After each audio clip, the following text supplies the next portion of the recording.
사랑은 죽음보다 강했다. 예수 그리스도와 인문학적 사랑의 비교 분석. 인류는 태초부터 한 가지 질문을 품고 살아왔다. 인간은 왜 사랑하는가? 그리고 왜 사랑 때문에 웃고, 사랑 때문에 울며, 사랑 때문에 자신의 생명까지 내어줄 수 있는가? 이 질문은 어느 한 시대의 질문이 아니었다. 동양과 서양을 막론하고 모든 문명은 사랑을 이야기했고, 모든 철학은 사랑을 탐구했으며, 모든 종교는 사랑을 설명하려고 노력했다.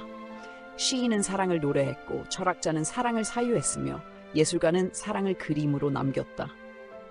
인간은 수천 년 동안 사랑을 이해하기 위해 수많은 언어를 만들어 왔지만, 사랑은 여전히 가장 깊은 신비로 남아있다.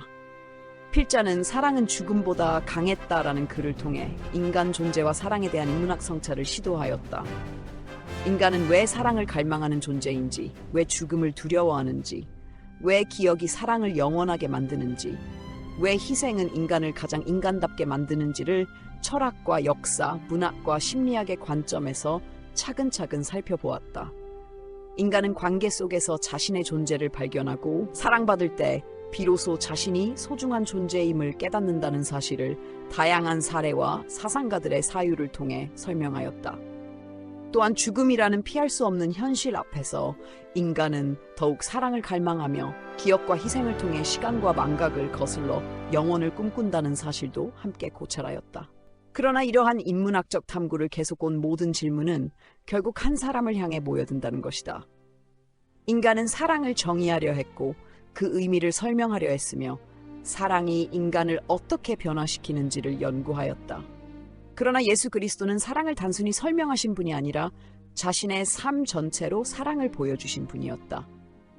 철학은 사랑을 개념으로 정리했지만 예수는 사랑을 역사 속에서 살아있는 현실로 나타내셨다. 철학은 사랑을 논리로 설명했지만 예수는 자신의 몸으로 사랑을 증명하셨다. 인문학은 인간이 사랑을 갈망한다고 말한다. 왜 사람은 혼자 살 수 없는 존재인지, 왜 외로움은 인간을 가장 깊은 절망으로 이끄는지 설명한다. 현대사회는 수많은 사람들과 연결되어 있지만 오히려 더 외로운 시대가 되었다고 분석한다. 인간은 누군가에게 인정받고 이해받고 사랑받기를 갈망하는 존재라고 말한다. 이것은 매우 정확한 인간 이해이다. 그러나 인문학은 여기서 한 걸음 더 나아가지 못한다. 왜 인간이 그렇게까지 사랑을 갈망하는지에 대한 궁극적인 이유는 제시하지 못한다.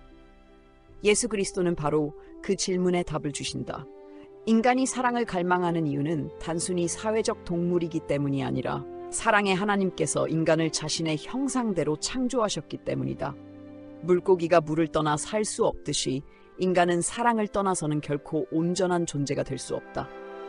인간의 가장 깊은 곳에는 하나님께로부터 온 사랑의 흔적이 새겨져 있으며 그 흔적이 평생 동안 인간으로 하여금 사랑을 찾게 만든다. 인간은 사랑을 배우는 존재가 아니라 본래 사랑 안에서 살아가도록 창조된 존재이다. 그러므로 사랑을 향한 인간의 갈망은 단순한 감정이 아니라 창조의 목적을 향한 영혼의 갈망인 것이다. 또한 인문학은 인간이 죽음을 두려워하는 이유를 매우 섬세하게 설명한다.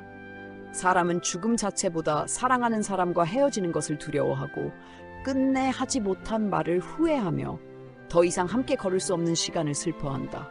그래서 죽음은 단순히 생명의 끝이 아니라 관계의 단절이며 사랑의 상실처럼 느껴진다. 철학은 이러한 인간의 두려움을 이해하고 분석하지만 그 두려움을 근본적으로 해결하지는 못한다. 그러나 예수 그리스도는 죽음을 단지 들어가셨다.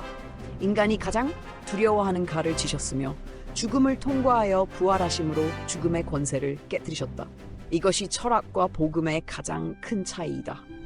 철학은 죽음을 이해하려고 하지만 예수는 죽음을 이기셨다. 철학은 죽음을 받아들이는 법을 가르치지만 예수는 죽음 이후의 생명을 약속하셨다. 철학은 인간이 죽음 앞에서 어떻게 살아야 하는지를 묻지만 예수는 죽음조차 끝이 아님을 자신의 부활로 보여주셨다. 인문학은 희생을 인간의 가장 숭고한 가치 가운데 하나로 평가한다. 부모가 자녀를 위해 희생하고 군인이 전우를 위해 자신의 생명을 내어놓으며 의사가 위험한 현장에서 환자를 살리기 위해 헌신하는 모습은 인간이 가진 가장 아름다운 모습이라고 말한다. 이러한 희생이 있었기에 오늘의 문명도 가능했다고 설명한다. 실제로 인류의 역사는 이름 없이 자신을 내어준 수많은 사람들의 희생 위에 세워져 있다. 그러나 인간의 희생은 언제나 한계를 가진다. 사랑하는 가족을 위해 죽을 수 있는 사람은 많지만 자신을 미워하는 원수를 위해 기꺼이 죽는 사람은 거의 없다. 바로 그 지점에서 예수 그리스도의 사랑은 인간의 모든 사랑을 뛰어넘는다.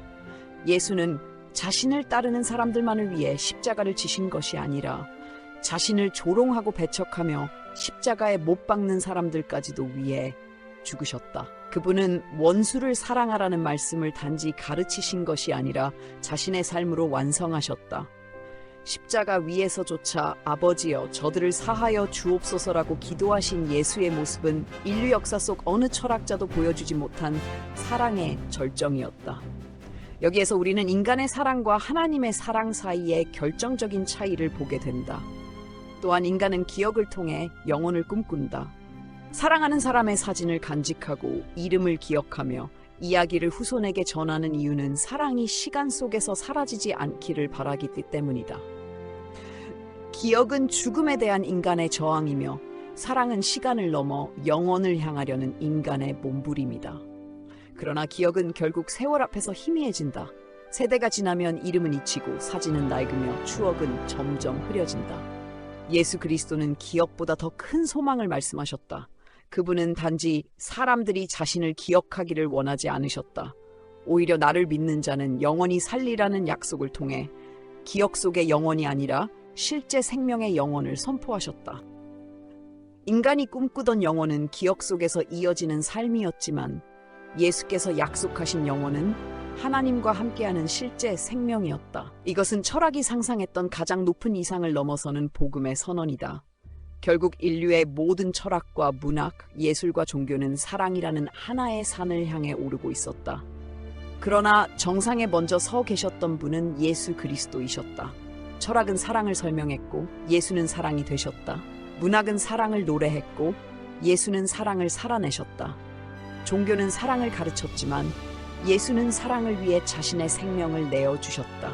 그러므로 사랑은 죽음보다 강했다라는 결론은 단순한 인문학적 통찰에 머물지 않는다. 그 결론은 결국 십자가 앞에서 완성된다. 사랑은 죽음보다 강했다. 왜냐하면 예수 그리스도의 사랑은 죽음으로 끝나지 않았기 때문이다. 십자가는 사랑의 패배가 아니라 사랑의 승리였으며 빈 무덤은 죽음보다 사랑이 더 강하다는 하나님의 최종 선언이었다.